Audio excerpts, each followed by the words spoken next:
I'm 25. I just got home from my corporate job and I'm going through a caffeine detox. I decided for the next few days, I'm not going to drink any coffee. But the topic of this video is things that I'm doing to avoid being broke in the future. I am very passionate about personal finance and getting ahead financially. I grew up in a middle class background, not poor, but definitely not rich, just a typical Canadian middle class household. From a young age, from about age 17, I knew that I wanted to, save money and get ahead. So for my first job at McDonald's, I was always very frugal, very focused on saving money. That's one of the biggest pillars, the biggest keys that I'm leveraging right now is living below my means. Again, I work a 9 to 5 right now. I'm just saving as much as I can. I don't have a budget, but I'm just trying to keep my monthly expenses to the bare minimum. I currently live at home and, a lot of people might say, well, why don't you go rent? Why don't you get out of the house, explore? I would love to, honestly. But the housing market right now here in Ontario, Canada, where I live is very overpriced and I'm in the building stage right now. So I'm trying to build my portfolio, my investments. And so number one, again, is to live below your means, live frugally, save as much money as you can while you're young and start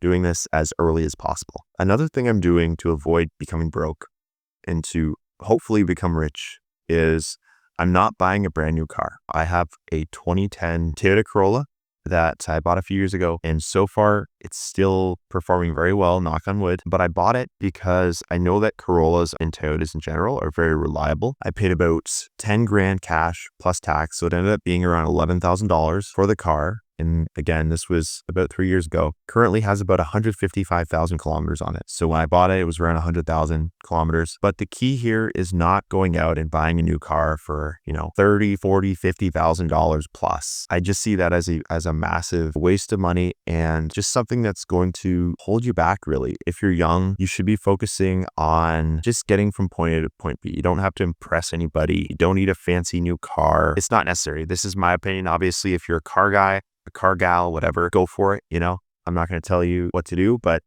that's just my thoughts. Buy a used car and just run it into the ground. Use it as long as you can, save your money. Ideally, don't even finance it unless you have a super low interest rate, like 0% financing or 1%. But in general, if you can buy cash for under 10 grand, I think that's the way to go with cars. Another thing I'm doing to avoid becoming broke is I am educating myself. A few years ago, back in 2021, I decided to start learning about investing in finance, personal finance. So I went to my local library.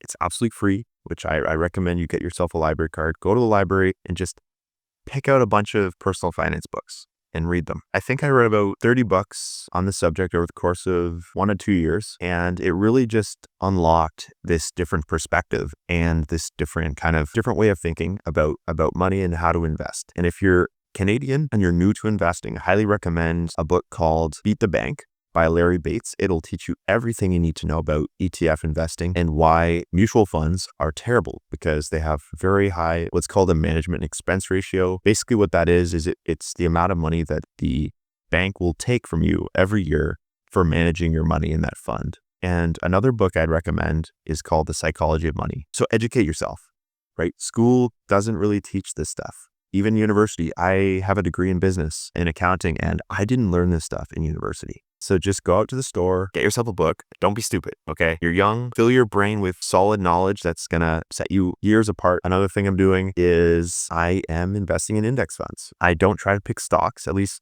that's not my current plan. That's not what I'm doing. I buy low-cost index funds, ETFs, like the S&P 500. I also like a more diversified portfolio as well with some international exposure as well. So some of the things I'm investing in are VFE, which is a Canadian S&P index, and then also XEQT. And that's where I'm parking most of my capital for long-term growth. Just having that diversification is great. Like you don't have to pick stocks. I have tried picking stocks before. I've lost money. Some people do it successfully, but the vast majority of people don't.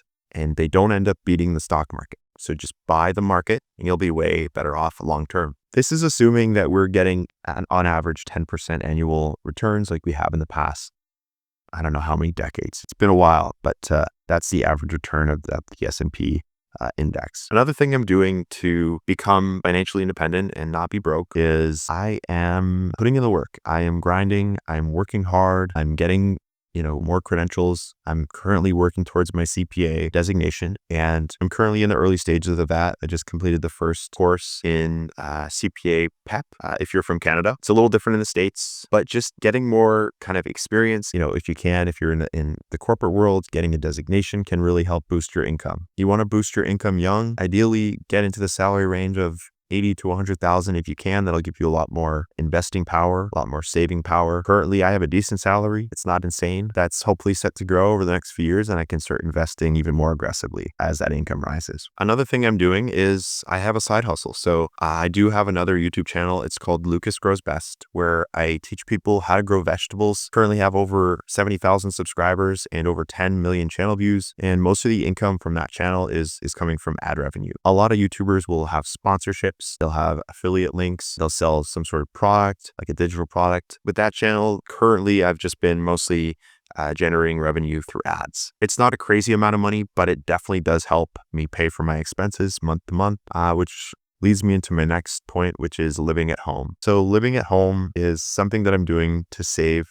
and invest more aggressively. I love my family, I love my parents. They're great. And I live in a pretty nice house. I would love to move out if I could. And I know I could, but I am delaying that gratification and possibly even some of that development of myself, because I know that long term, having that aggressive savings right now when I'm young is going to pay huge dividends in the long run and set me towards that path to financial freedom at a much faster pace than if I were to move out and pay $2,000 per month in rent. So, sometimes it can get tough. You argue with your parents. It's not always easy, but if you can, if you have a decent relationship with your family, with your parents, I highly recommend staying at home just a little longer to be able to invest more heavily.